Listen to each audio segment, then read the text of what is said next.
Vamos a iniciar con una cita que está en su libro. La verdad es bien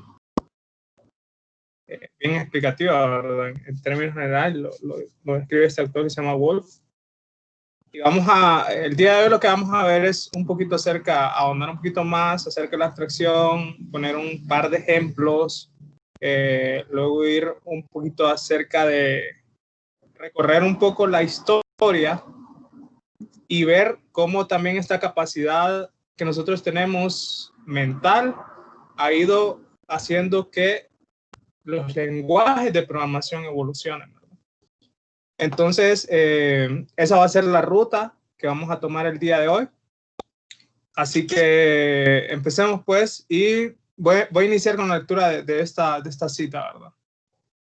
Dice Wolf, los humanos hemos desarrollado una técnica excepcionalmente potente para tratar la complejidad, así como subrayado, como lo tienen ahí, tratar la complejidad.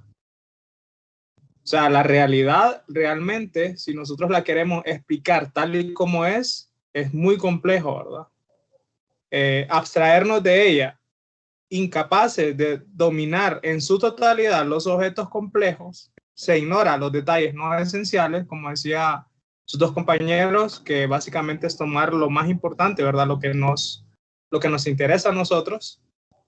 Y luego dice, tratando en su lugar con el modelo ideal del objeto y centrándonos en el estudio de sus aspectos esenciales.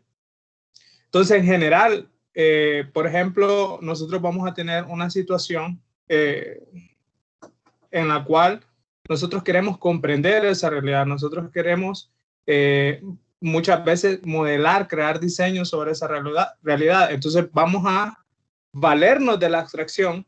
¿Para qué? Para ir a tomar solo aquellos elementos que son esenciales, ¿verdad? ¿Sí? Esto de manera general. Recordemos que esto es un proceso que nosotros pues ya tenemos de nacimiento, es natural de nosotros y nos ayuda a comprender esa realidad. Construimos modelos mentales de la realidad y acá hay un pequeño ejemplo. Si por ejemplo nosotros queremos representar el territorio en un papel, por ejemplo, nosotros vamos a representar aquellas partes esenciales, ¿verdad? Por ejemplo, si queremos hacer un mapa, lo que nosotros haríamos básicamente sería solamente las calles, colocar tal vez puntos de referencia esenciales, colocar rutas de carros, vehículos, etcétera, pero nosotros no colocamos realmente toda la realidad tal y como es. Simplemente agarramos lo más esencial de esto y lo representamos en un mapa. ¿Se imaginarían ustedes, o pónganse a pensar, lo complejo que sería representar a detalle la realidad, en este caso específico de un mapa? Por ejemplo, si tuvieran una casa, pues tendrían que representar su techo, sus puertas, si hay árboles, si hay piedras, si hay tierra. Ven que esto realmente es muy complejo, ¿verdad? Representar realmente la totalidad de la realidad. Entonces, ¿qué hacemos nosotros? Utilizamos nuestro proceso mental de abstracción y simplemente tomamos aquellas cosas que son esenciales. Esto también nos sirve a nosotros para comprender la realidad, que al final es una realidad que es muy compleja, ¿verdad? Siempre que nosotros vamos a representar o a valernos o a modelar un problema y vamos a utilizar este proceso de nosotros de abstracción, el modelo que nosotros hacemos siempre va a ser más sencillo que la realidad, definitivamente. Entonces, hay un elemento también muy importante dentro de la abstracción que nos ayuda a nosotros a poder comprender muchas cosas, ¿verdad? Y esto es la agrupación. Entonces, hablábamos, por ejemplo, si yo le doy un número así, 99, 40, 60, 76, ustedes básicamente ya lo interpretarán como que, lo voy a leer, les voy a dar un momento, ahí lo voy a leer en el chat. ese número que los acabo de dar, ¿cómo lo van a interpretar ustedes?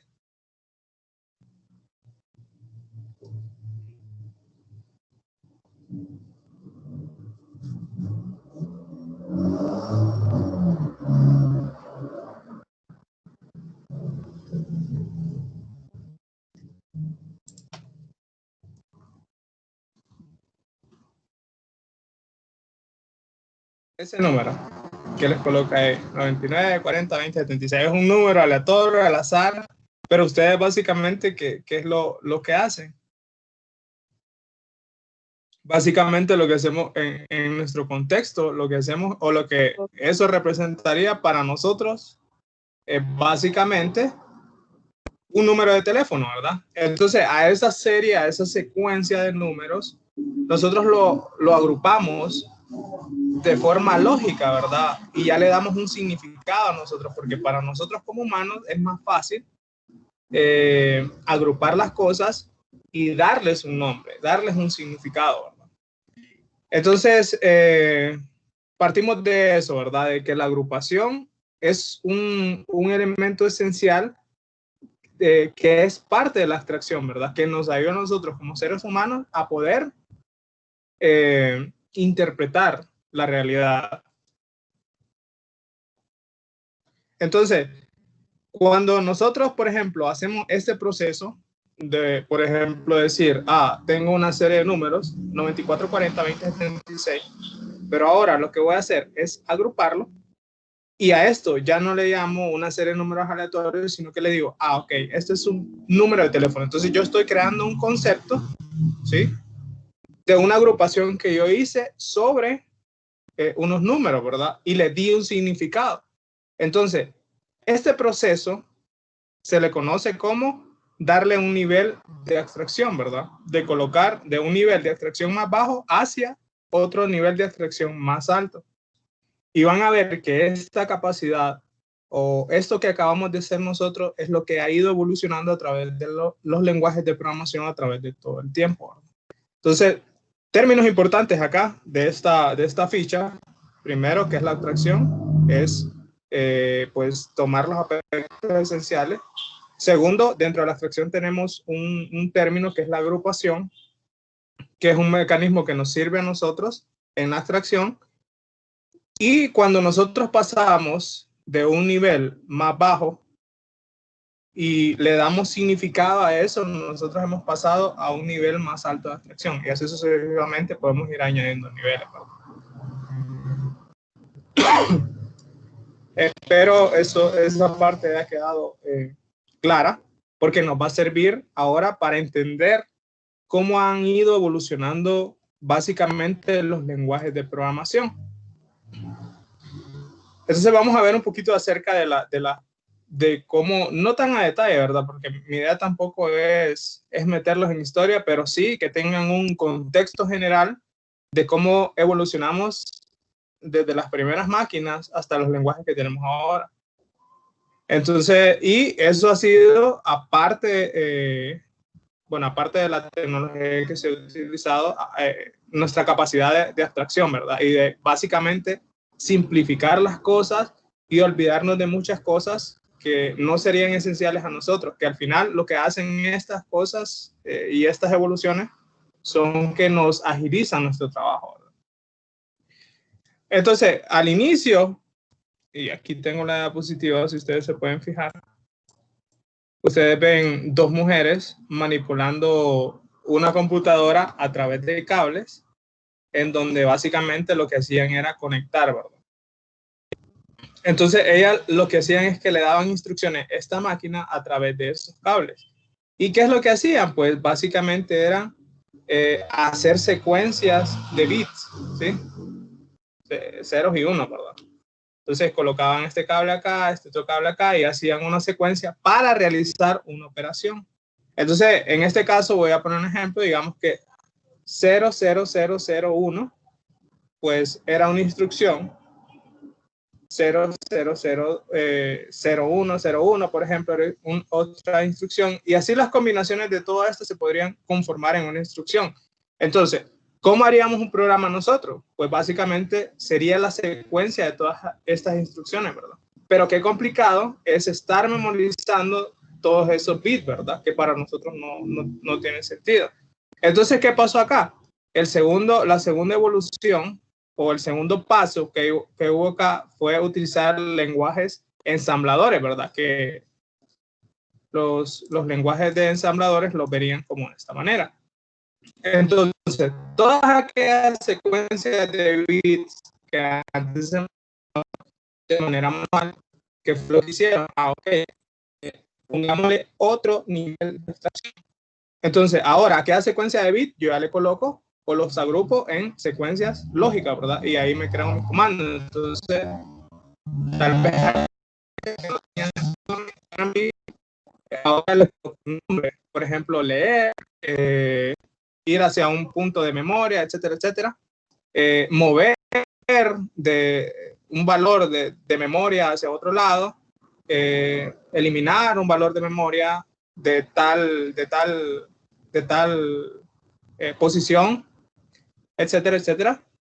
Pero ya yo no estoy trabajando con los bits directamente, sino que le he agregado un nivel de abstracción y ahora manipulo comandos, ¿verdad? ¿Se entiende, jóvenes, hasta esa parte? Me confirman en el chat. Entonces, todas aquellas instrucciones binarias pasaron a otro nivel de abstracción. ¿Y a través de qué? Pues de la agrupación de instrucciones, ¿verdad? Aquellas instrucciones primitivas, secuencias de bits, les agregamos un nivel más y ahora los convertimos en comandos, ¿verdad? Y básicamente van a ver que a través de toda la historia, ¿sí? Lo que ha ido pasando es lo mismo, ¿verdad? Hemos venido agrupando todas estas cosas hasta tener los lenguajes que tenemos hoy en día. Entonces, pues tenemos este programa de ensamblador, las primeras máquinas, los ensambladores, y básicamente también estas instrucciones que muchas veces son repetitivas. Imagínense que queremos crear un algoritmo y siempre va a ser paso 1, paso 2, paso 3. Entonces, en lugar de tener paso 1, paso 2, paso 3, ¿qué es lo que hice? Agrupé esas instrucciones y les doy un nombre. Entonces puede ser una estructura de control, por ejemplo, como if o ten. No sé si esta ya la habían escuchado en programación 1. Me imagino que sí, ¿verdad?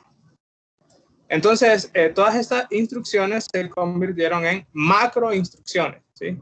Y pasamos, recuerdan esta palabra, ¿verdad? Ensambladores, después lenguajes de programación de alto nivel. ¿Por qué se le llaman de alto nivel?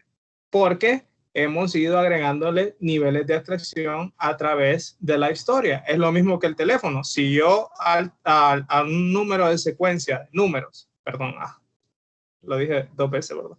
A una secuencia de números, yo lo agrupo, le pongo sentido, le pongo un concepto, le he agregado un nivel de abstracción. Entonces lo mismo pasó acá.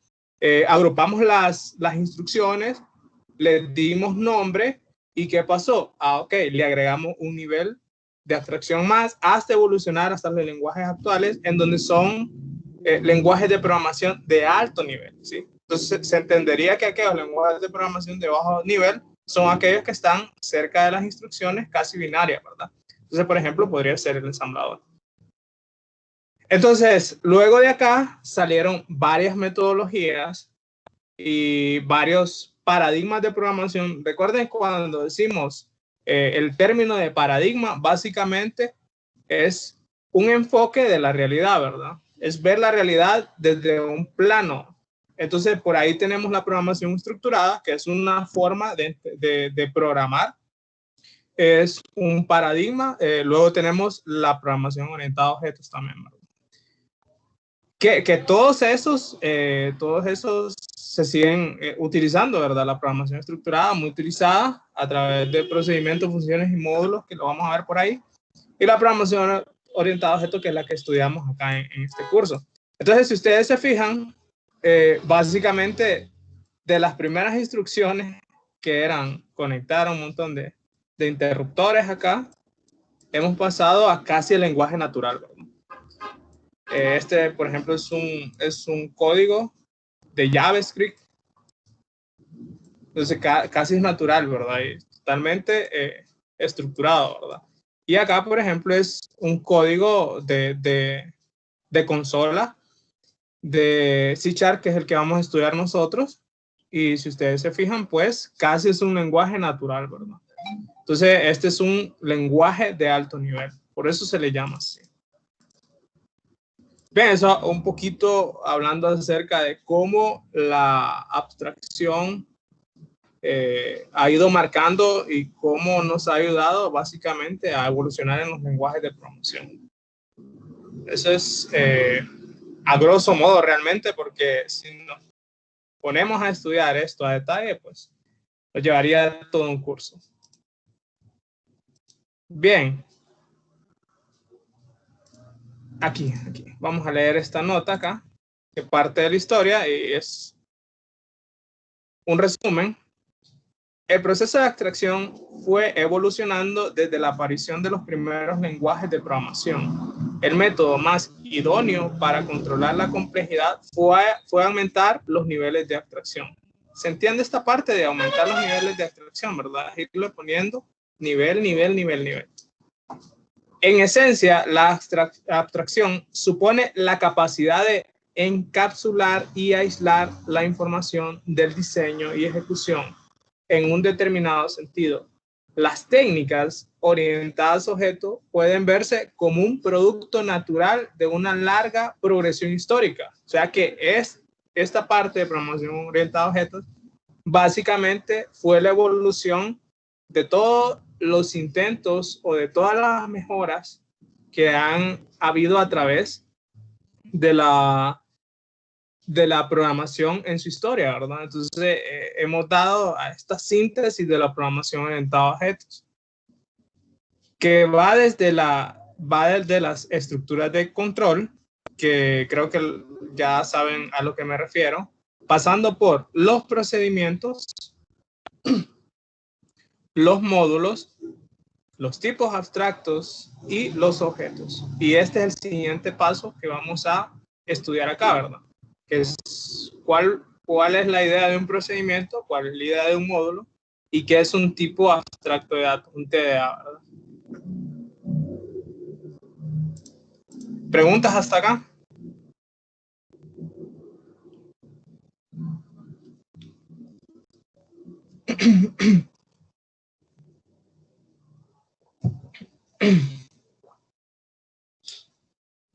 Bien. ¿Qué es un programa al final de todo esto? ¿O qué es un algoritmo? Básicamente, un algoritmo es una serie de pasos finitos para resolver un problema, ¿verdad? Y un programa, básicamente lo que tenemos es una serie de instrucciones. Entonces, hay de problema a problema, ¿verdad? Puede haber un problema que se resuelva en 3 líneas de código y pueden haber problemas en general complejos en donde yo puedo tener miles y miles de pasos, ¿verdad? Entonces, ¿cuál es la forma natural cuando tenemos una gran cantidad de líneas de código? ¿Cuál es nuestra tendencia como humanos? Pues básicamente es venir y darle sentido a ese montón de líneas de código, agrupándolas, ¿verdad? Diciendo, ok, de la línea 1 a la línea N se trata de esto. Por ejemplo, conectarme con una base de datos. Entonces, todas esas líneas de código son conexión a la base de datos. Entonces, digamos de la línea N+1 a la línea M, por decirlo así, tenemos otra agrupación. Es la lectura de los datos, por decirlo así. Entonces, a los inicios de la programación, lo que se tenía era realizar los programas en forma de procedimientos. Entonces, ¿qué es lo que hacía yo? O funciones, si ya lo miraron ustedes. Lo que hacían básicamente era realizar todo el programa, pero no con la N cantidad de líneas de código, sino que los partían en pequeñas funciones para que estas funciones fueran reutilizadas, ¿verdad? Entonces, los procedimientos y las funciones que aún se usan, ¿verdad? Si ustedes van a un lenguaje de base de datos, JavaScript, por ejemplo, también, van a utilizar funciones y procedimiento, ¿verdad? Van a tener por ahí un procedimiento almacenado que va a ser una secuencia de líneas de código que ustedes van a poder llamar de otro lado, ¿verdad? Entonces no es algo que tampoco se ha dejado de usar. Fueron los primeros mecanismos de abstracción. ¿Por qué? Porque básicamente yo agrupé esas líneas de código en pedazos funcionales y pues las coloqué como funciones. Entonces, con esto, ¿cuál era la ventaja? Que yo puedo reutilizar los procedimientos. Imagínense que ustedes tienen un problema, hacen un programa, tiene miles de líneas de código y luego vienen y se enfrentan a otro programa muy similar. Entonces, no van a escribir de nuevo todo lo que hicieron en otro programa. Básicamente, aquí lo que hacemos es que creamos una función y pues la podemos reutilizar en otros lados. Pero también esta misma ventaja, por otra parte, representa otra desventaja, ¿verdad? Y ahí fue el siguiente paso que se dio, que fue la utilización de los módulos. Bueno, de las ventajas hablábamos que lo podemos reutilizar porque si creamos una función la podemos usar de nuevo. En cierta manera se dio lo que es la ocultación de la información, que básicamente si alguien va a utilizar mi función, no va a conocer cómo yo la implementé, simplemente va a conocer el resultado, ¿verdad? Pero aún esto no resuelve todos los problemas, ¿verdad? Sí es una gran ventaja, pero no los resuelve todos. Entonces, no es efectivo al momento de ocultar la información ni trabajar con varios programadores. ¿Por qué? Porque aquí solo tenemos dos opciones cuando trabajamos con funciones, ¿sí? Es trabajar con variables locales que se conocerían solo en el ámbito o en el alcance de la función, o variables globales. Entonces, ¿qué va a pasar cuando alguien quiera manipular una variable que es global? Entonces va a afectar el funcionamiento de la función como tal. Entonces puede hacer que le afecte a otra persona también. Entonces esos problemitas que se daban, pues luego se van a resolver con otro nivel de abstracción, ¿sí? Bien, entonces ustedes en esta manera, ahora van a poder ver las funciones básicamente como de esta manera, ¿verdad? La función o procedimiento, pues, recibe una serie de parámetros y devuelve un valor. O sea, así es como funcionan los procedimientos, ¿verdad? O las funciones. Que en programación 1, ¿qué eran? Básicamente son los métodos, ¿verdad? O funciones también tienen el mismo nombre. Entonces, la representación de esto, tenemos el procedimiento y la serie de instrucciones, que serían las líneas de código, que esas serían las sentencias. Pero nos enfrentábamos a ese problema, ¿verdad? De que, ¿qué pasa si yo necesito cambiar un poquito la funcionalidad de la función o necesito tocar sus datos como tal? Entonces voy a afectar el funcionamiento de los demás. Entonces, ¿qué pasó? Ok, si yo tengo una serie de líneas de código y son bastantes, ¿qué fue lo primero que hice? Ok, agrupé esas líneas de código y le llamé funciones. Ahora, ¿qué pasa si yo quiero agregar otro nivel de abstracción? Entonces, ¿qué hago? Hay ciertas funciones que pueden relacionarse entre sí, ¿verdad? Entonces, ¿qué hago? Pues vengo y me creo lo que son los módulos, ¿sí? Que básicamente contienen una parte pública y van a contener una parte privada, que la parte privada, pues básicamente el mundo exterior o quien usa estos módulos no van a conocer cómo es que se realiza la implementación como tal, ¿verdad? No van a poder tocar esos datos.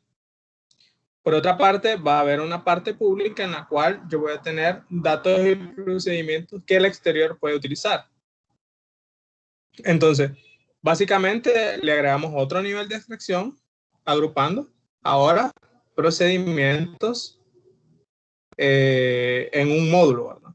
Entonces, por ejemplo, todos aquellos procedimientos que son relacionados entre sí, por ejemplo, cuestiones como, qué sé yo, conectarse a la base de datos, el manejo de secciones de la red y todo eso lo podemos agrupar en un módulo, ¿verdad? Porque muchas de esas funciones, por ejemplo, una función de abrir conexión, cerrar conexión, verificar conexión, básicamente lo podríamos colocar en un solo módulo funcional para que otros lo utilicen, ¿verdad? Un módulo que me contenga todos aquellos procedimientos que sirven para la gestión de la conexión, ya sea para una base de datos o para un archivo en sí.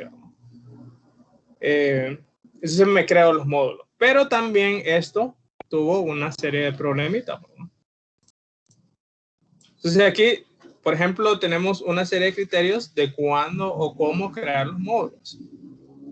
Entonces, el criterio a seguir en la construcción de un módulo es que si no se necesita algún tipo de información, no se debe tener acceso a ella. Este criterio es la ocultación de la información. Y esto, señores, nuevamente, más adelante para nosotros va a ser importante en la programación orientada a objetos. ¿Por qué? Porque muchas cosas de lo que conozca el módulo en sí, para su uso interno, no va a ser necesario que el exterior las conozca o las pueda manipular directamente. ¿Por qué? Porque con esto está violando el principio de ocultación de información, ¿verdad? Entonces, si no es necesario algún tipo de información, no se debe de acceder a ella, ¿verdad? Los módulos proporcionan un método efectivo de ocultación de información, pero no permite la instanciación. La palabra más interesante, ¿verdad? Que es la capacidad de hacer múltiples copias de las zonas de los datos.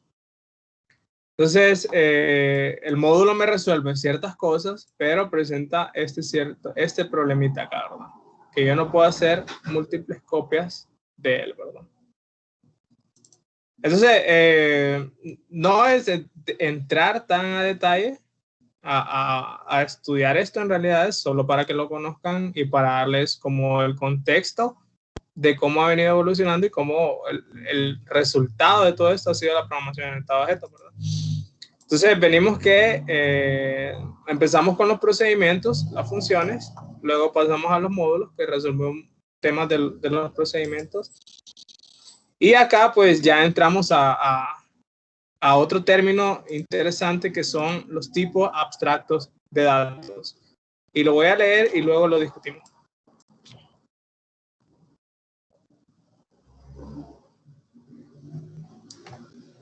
Un TDA o TAD en español. Un tipo de abstracto es un tipo de dato definido por el programador, ¿sí? O sea, ustedes saben que hay tipos de datos que son primitivos. Hablemos de estos tipos de datos. Enteros, numéricos, entiéndase numéricos como los de punto flotante, por ejemplo, un float, un decimal. Tenemos por ahí los booleanos, que básicamente es 0, 1 o true o false, ¿verdad? Los enteros pues van a tener un rango negativo a positivo y tenemos aquellos enteros de 32, perdón, de 16, 32 y 64, ¿verdad? Que básicamente aquí lo que va a cambiar es el tamaño de cómo se guarda, ¿verdad? ¿Cuántos bits tiene? Si hablamos de 16, ¿cuántos bits va a almacenar? Pues 16, ¿verdad? Entonces todas las combinaciones de esto nos va a dar un rango de valores de números que podemos utilizar. Entonces cuando estemos programando, por ejemplo, nosotros vamos a decir, ok, el tipo de datos que yo necesito va a ser un entero de 16, porque no voy a utilizar tanta capacidad de almacenamiento, digamos, etcétera. Bien, a estos tipos de datos nosotros le conocemos como tipos de datos primitivos, ¿verdad? Tenemos por ahí booleanos, ya hablé de los booleanos, las cadenas de caracteres, por ejemplo. Sin embargo, con los tipos de datos primitivos, nosotros podemos crear tipos de datos abstractos. ¿Qué quiere decir esto? Que yo me puedo crear un tipo de datos al cual yo lo conceptualicé, ¿verdad? Utilizando los tipos de datos abstractos primitivos. Entonces, fue como lo mismo que pasó con las instrucciones, ¿verdad? Que en lugar de utilizar cadenas de bits, pues ya le di un nombre y hoy le subí un nivel de abstracción. Entonces aquí pasa lo mismo. Yo, por ejemplo, puedo crear mi tipo de dato abstracto llamado persona, ¿sí? A través de los tipos de datos abstractos primitivos. Entonces yo por ahí podría utilizar un tipo de dato que se llame nombre, que al final el nombre va a ser una cadena de caracteres. Por ahí puedo tener el estado de él, si está activo o inactivo. Entonces, si solo maneja dos estados, puede ser un booleano. Y así sucesivamente, yo me puedo construir mis propios tipos de datos, ¿sí? A través de los datos primitivos. Entonces, por eso dice que es un tipo de datos definido por el programador que se puede manipular de modo similar a los tipos de datos definidos por el sistema, que son los que hemos hablado ahorita, los cuales le llamamos primitivos. Al igual que los tipos definidos por el sistema, un tipo de dato abstracto, TDA, corresponde a un conjunto, puede ser de tamaño definido, de valores legales de datos y un número de operaciones primitivas que se pueden realizar sobre esos valores. Esto de operaciones básicamente está hablando de método, ¿verdad? Hablábamos de por ahí del carro, que el carro pues tenía unas ciertas características y también tiene unas ciertas funcionalidades o ciertas operaciones, por ejemplo, mover, pararse, encender, etcétera, etcétera, que también se construyen a través de instrucciones primitivas, que son los métodos, ¿no? Que es el concepto del método. El método recibe parámetros y devuelve o no devuelve un valor. Los usuarios pueden crear variables con valores que están en el rango de valores legales y pueden operar sobre esos valores utilizando las operaciones definidas. Bien, entonces, así como los tipos de datos abstractos, hay tipos de datos abstractos primitivos, ¿sí? Que son bien comunes en su uso y es muy importante saber y conocer que existen, porque los vamos a tener en todos los lenguajes de programación. Entonces, por ahí los tipos de datos abstractos, no sé si ustedes miraron estructura de datos, tenemos la pila, tenemos la cola, tenemos la lista, tenemos por ahí la lista circular, ¿verdad? Etcétera, etcétera, pero que son tipos de datos abstractos primitivos bien útiles. Y a través de estos tipos de datos abstractos, nosotros también podemos construir otros tipos de datos abstractos definidos por nosotros, ¿verdad? Definidos por el usuario.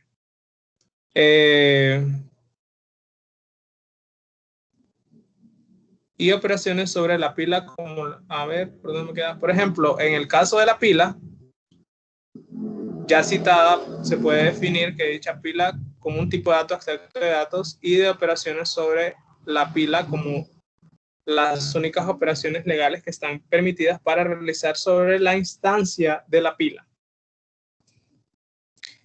Y aquí exponer una definición del tipo, hacer disponible un conjunto de operaciones que se puedan utilizar para manipular instancias de ese tipo, proteger los datos asociados con el tipo de modo que solo se pueda actuar sobre ellas, sobre las rutinas proporcionadas, hacer instancias múltiples de tipo. ¿Qué no podría hacer yo con los módulos? Instanciar, ¿verdad? Crear instancias, crear copias de ese módulo. Entonces, ¿qué puedo hacer con los TDA? Con ellos sí puedo crear instancias, ¿verdad? Sí puedo crear copias, ¿sí? Entonces, todos estos términos, procedimientos, módulos y tipos de datos abstractos, pues nos han ayudado a conformar lo que son, o estas ideas nos han ayudado a llegar a la programación estado. Bien, entonces voy a hablar un poquito, voy a dar unos ejemplos de los TDA, por ejemplo. Ya les mencioné que por ahí está la cola, la pila, la lista. Por ahí también pueden tener grafos, árboles, etcétera. Pero al final son tipos de datos abstractos, o sea, conceptos que hemos tomado de la realidad y las hemos representado. Entonces, por ejemplo, vamos a tener por ahí una cola. ¿Cómo funciona una cola, ya sea en un banco o en un supermercado? Llega una persona, primero, si está cerrado el supermercado, ¿qué pasa? La cola, ¿cómo está? Vacía, ¿verdad? ¿Qué pasa cuando abren? Ah, ok. Vienen y una persona entra a la cola. ¿Qué pasa si otra persona viene y ya hay una persona en la cola? Ah, ok. Viene esa segunda persona y se va a la cola, ¿verdad? Y así sucesivamente se va acumulando la cola. ¿Cuál va a ser la primera persona que tiene que ser atendida en esa cola? ¿La última que llegó o la primera que llegó o la que está en medio? La primera que llegó. La primera que llegó. Y ese es el concepto abstracto de una cola, ¿verdad? La primera que llegó es la primera que se despacha, ¿sí? Y entonces, seguiría que si esta ya no está, pues se despacha esta y así sucesivamente hasta llegar al último, ¿verdad? ¿Qué pasa si hay una nueva persona que llega, ¿verdad? O un nuevo elemento que llega? Pues básicamente se encola, ¿verdad? No se va a pasar acá al inicio. Entonces, si nosotros partiéramos este concepto, esta idea, ¿cuáles serían las operaciones que nosotros necesitaríamos? Pues básicamente son todas aquellas acciones, ¿verdad? Primero que nada, vamos a necesitar un tipo de dato, podría ser un arreglo o un cursor, para tener nuestra cola, ¿sí? Ahora, vamos a hacer operaciones sobre esos datos. ¿Cuáles serían las operaciones? Pues esas que les acabo de mencionar. Anula. Bueno, no sé si la traducción está muy buena acá, ¿verdad? Pero espero que capten mi idea. Anula. ¿Qué va a pasar? Alguien va a venir externamente, va a mandar a llamar anula y ¿qué es lo que va a hacer esta operación? Él va a manipular los datos internamente y va a eliminar todos los datos de la cola, pero él lo va a hacer, no yo, ¿verdad? O sea, yo no puedo venir externamente y acceder directamente a la cola como tal. ¿Por qué? Porque ahí yo estaría violando un principio de ocultación de información y aparte podría hacer que el programa realmente no funcione como debe, ¿verdad? Entonces, ¿qué es lo que hago yo? Pues básicamente le digo, hey, ¿puedes por favor mandar a llamar este procedimiento, hacer este proceso por mí? Anula, y Anula tiene una serie de códigos que lo que va a hacer es hacer que el arreglo esté vacío, ¿verdad? Arreglo o cursor, ¿verdad? O puntero por ahí, si trabajamos directamente en la memoria. Entonces puede tener otra operación que se llama frente, ¿sí? Es una función que devuelve el valor del primer elemento de la cola. Entonces, yo le puedo decir frente. Y imagínense ustedes que esto tiene número, ¿verdad? 1, 2, 3, 4, 5, 6. ¿Cuál sería el valor que me devuelva si yo le digo frente? Ah, pues él va a venir, va a hacer su serie de algoritmos, va a buscar sobre sus datos y él me va a decir el número 1. ¿Qué pasa si despacho y digamos que este era el número 1 y le digo frente? Ah, entonces lo que me va a hacer es que me va a decir número 2. ¿Qué pasa si yo despacho el número 2 y no tengo estos dos elementos y tengo el número 3? Y yo mando a llamar a frente. ¿Qué es lo que me va a decir a mí? Ah, frente es número 3, ¿verdad?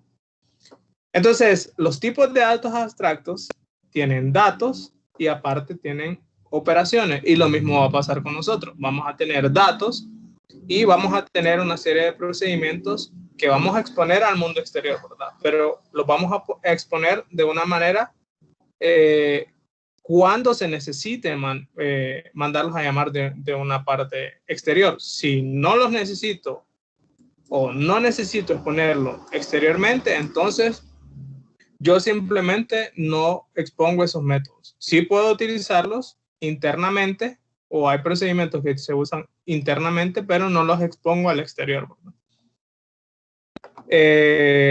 Ponen cola, por ejemplo. Ponen cola, pues el nombre del procedimiento, le mando el elemento sería este, ¿verdad? Y lo que va a hacer es que su lógica interna, como es una cola, pues él ya tiene programado que él lo va a ir a encolar al final, ¿verdad? Ahora, diferente esto fuese si fuese una pila, ¿verdad? Vamos a ver, creo que sí, la pila es la siguiente. Quita de la cola, vacía, devuelve verdadero, sí, solo sí, es una cola vacía. Entonces, yo le digo, ¿está vacía? O sea, yo no hago el algoritmo para saber si está vacía, simplemente le digo, ¿está vacía? Y ella me va a decir sí, o me va a decir no. Si fuera este caso, entonces, sí, perdón, ¿está vacía? No, tiene datos. Ven, entonces esa es la idea general de lo que es un tipo de dato abstracto, ¿verdad? Ahora, ¿cuál es lo importante de esto y cuál es lo ideal de que nosotros creemos tipos de datos abstractos o tipos definidos por el usuario? Básicamente es que yo puedo crear múltiples instancias de eso o puedo tener muchas variables de estos tipos de datos y pues hacer mi programación de manera diferente, ¿verdad? Entonces, por ejemplo, imagínense que necesitamos manejar un ejemplo simple, una cola de un banco. ¿Qué pasaría si yo tengo mi tipo de dato abstracto llamado cola y tengo, por ejemplo, 5 colas? Entonces, básicamente tendría yo 5 instancias del tipo de dato cola que me manejen esas colas, ¿verdad? Ahora, les pregunto, si no existiera este tipo de datos, ¿cómo resolvería yo este problema? Pues básicamente tendríamos un código inmenso para tratar de emular todo este funcionamiento, ¿verdad? Y así resolver el problema de las 5 colas sin utilizar tipos de datos abstractos. A ver, creo que esa idea fue bien rápida. No sé si me di a explicar.